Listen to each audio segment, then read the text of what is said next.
Você tem um filósofo de preferência? Eu não.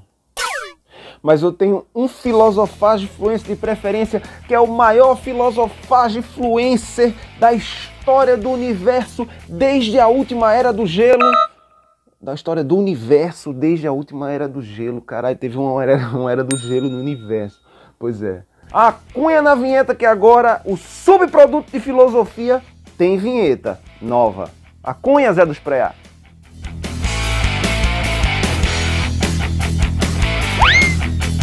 Mamita, papito, tá esperando o quê, rapaz? Se inscreve no canal, clica no pitoco do badalo para receber as notificações e também clica no pitoco da descrição e no nomezinho de mais e você vai ver uma tuia de livro, como sempre, aqui no canal, sempre uma tuia de livro. E hoje eu vou falar com o que sempre faz parte do subproduto de filosofia, que não é, como você sabe, se você já conhece o canal, o filé do mesmo. Não é. Não é o filé do canal. O subproduto de filosofia é apenas um subproduto daquilo que você, no meio de uma semana, de um dia corrido, você consegue capturar no espírito do tempo, para ser hegeliano. E para ser irônico com Hegel também. Eu estava lendo algo que vai fazer parte, inclusive, de um trabalho que eu estou pretendendo fazer, então eu já vai junto, faço, né, você tem um limão, você faz uma limonada, não é verdade? Estava lendo sobre Hegel, e é muito interessante porque, assim, existe eu também falo nesse card aqui, do pau do século XIX, que foi o sistema hegeliano do espírito absoluto, idealismo absoluto, que eu falo sobre também o idealismo absoluto de Hegel. O idealismo absoluto que culmina no ser em si, do ser em si, para o ser para si. Você não entendeu porra nenhuma, pois é. Eu não precisei de Kierkegaard, eu ia falar do pau do século, mas como eu já tinha falado no vídeo, e ele ia ser uma parte 1, porque depois, na obra Pós-Escritos das Unidades Filosóficas, de Søren Kierkegaard, que confronta essa ideia sistemática. Porque assim, Hegel criou um sistema da existência. Na verdade, Hegel criou uma filosofia de tudo. Uma filosofia de tudo, que trata de tudo. Só que assim, ele diferente do filosofia de tudo, ele acreditava que existia, que era possível uma filosofia de tudo.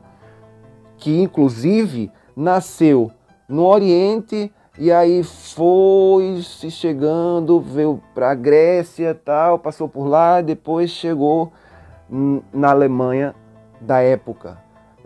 E ele chegou a dizer que viu o espírito num cavalo branco, em Napoleão, né? Tá.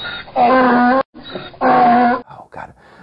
E chegou a idolatrar Napoleão, mas depois, como ele estava, enfim, ele passou a ser um cidadão prussiano, um cidadão que defendia a liberdade. A liberdade, só que o conceito de liberdade é muito diferente. O Estado, a Alemanha, a monarquia, onde o servo exerce o seu papel de servo na sua liberdade de ser servo. É o espírito absoluto sendo manifesto na forma do servo. Então o servo não sofre, o servo está sendo... O próprio sofrimento do servo faz parte da sua própria liberdade. Eu não queria uma liberdade dessa, portanto, vamos lá. Você tem um filósofo de preferência? Não tenho um filósofo de preferência. Mas nem os contemporâneos, nem Nietzsche. Não, Nietzsche é bacana, Nietzsche é legal. Kierkegaard é legal também, muito bom. Mas não existe filósofo de preferência, porque assim...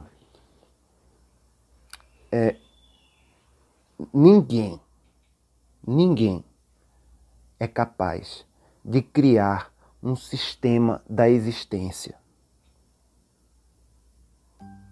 Não existe. Assim, a filosofia, ela é uma ferramenta muito útil na ciência. Existe a ciência da filosofia e ela é importante para ser aplicada. Você tem um método. Existe a sociologia que estuda os fenômenos sociais. E a dialética hegeliana, a questão histórica, é interessante. É interessante. Ninguém reparou que na fenomenologia do espírito, na história hegeliana, né? A fenomenologia do espírito e tal, o espírito surge no planeta Terra e se consuma no planeta Terra. Ele não tem passado, nem presente, nem futuro, né? Nós aqui é que somos parte da realidade, ou seja, é uma relação sujeito-sujeito, onde cada coisa que existe é sujeito em relação a mim, enquanto eu sou sujeito em relação a ele. Até certo ponto, dá para se fazer uma leitura bela. Mas você não pode se impressionar com essas coisas, porque assim, a linguagem da filosofia, ela é o canto da sereia das pessoas que querem boas narrativas. E assim, como eu mostrei aqui, eu tenho um livro que fala de boas narrativas. Vou até mostrar aqui um livro que fala de boas narrativas. Olha aqui, ó.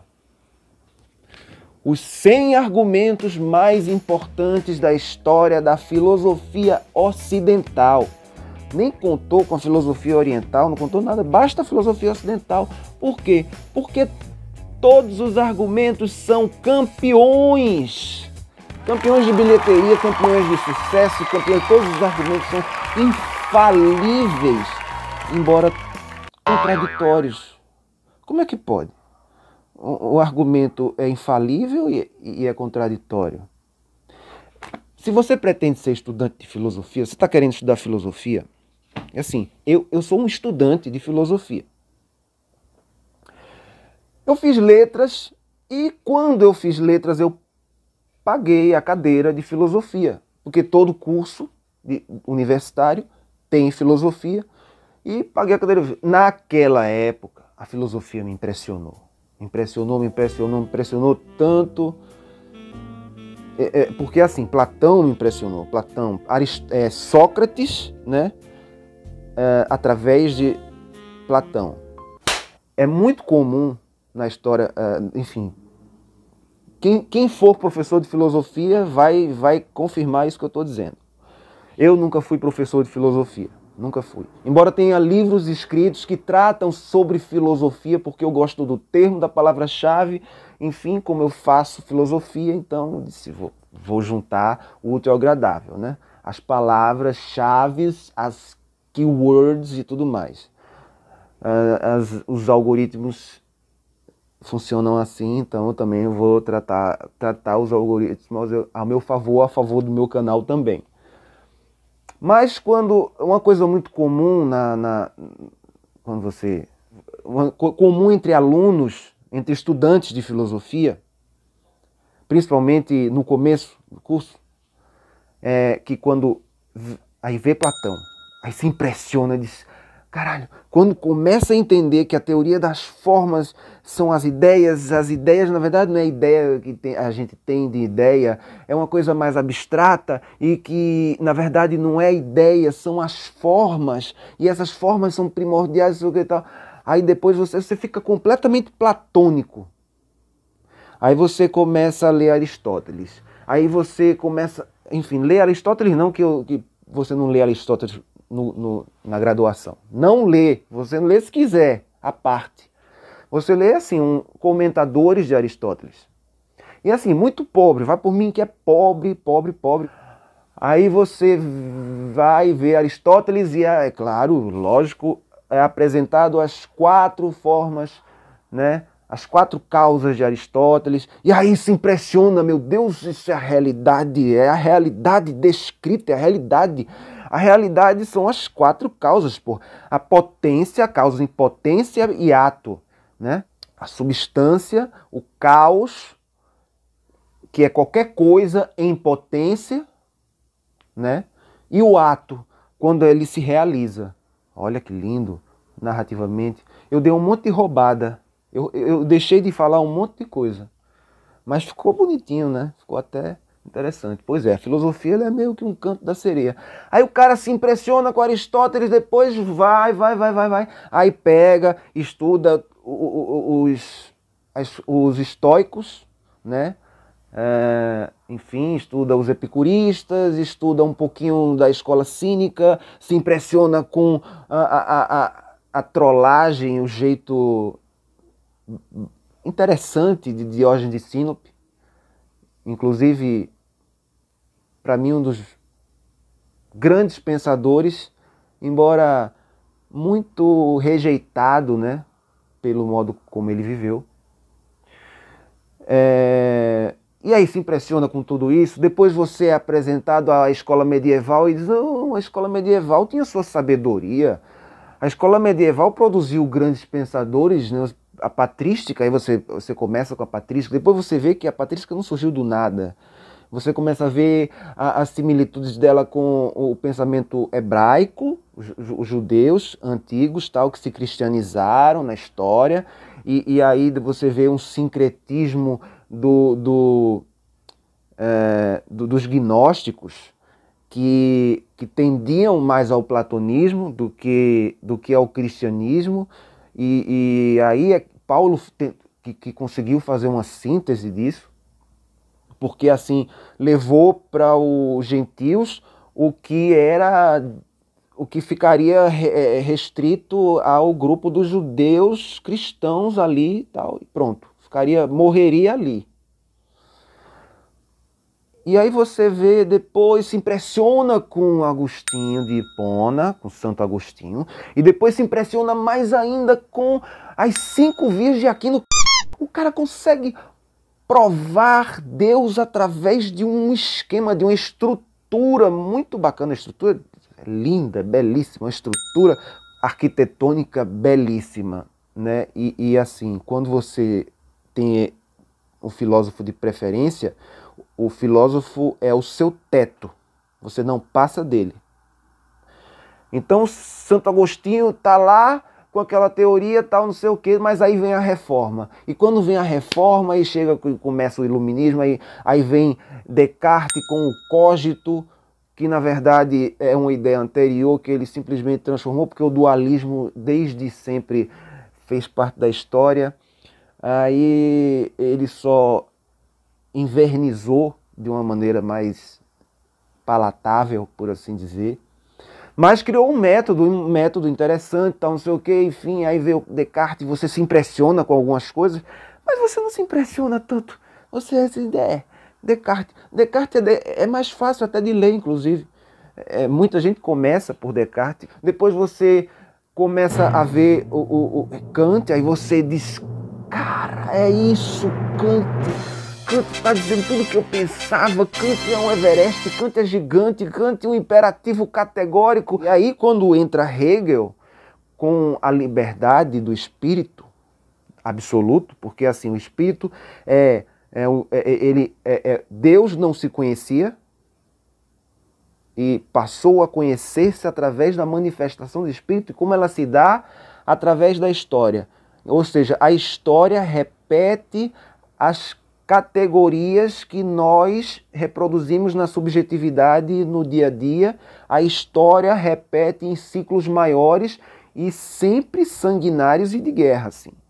Parece que Hegel não vê outra coisa a não ser guerra entre uma coisa e outra, que supera e depois vem outra guerra e aí supera, e o espírito absoluto culmina num fim que ele não sabe, mas acaba que é uma espécie de nacionalismo absoluto, porque o idealismo alemão e o espírito absoluto fecha numa coisa que a liberdade não explica. Não se pode ser entendido como liberdade. Porque o papel do indivíduo nessa liberdade do espírito em Hegel é mínimo, é bobo, é patético o papel desse. Aí você tem Marx, que maximiza esse papel e aí transforma essa dialética em outra dialética. A dialética já não é mais uma dialética de auto-relação do espírito que se conhece assim mesmo. Deus seria, para Hegel, né, uma espécie de espírito que, através das experiências humanas, e eu vejo muito isso hoje, eu vi isso hoje de um cara que diz que baixa nele um alienígena. Tem um cara que incorpora um alienígena.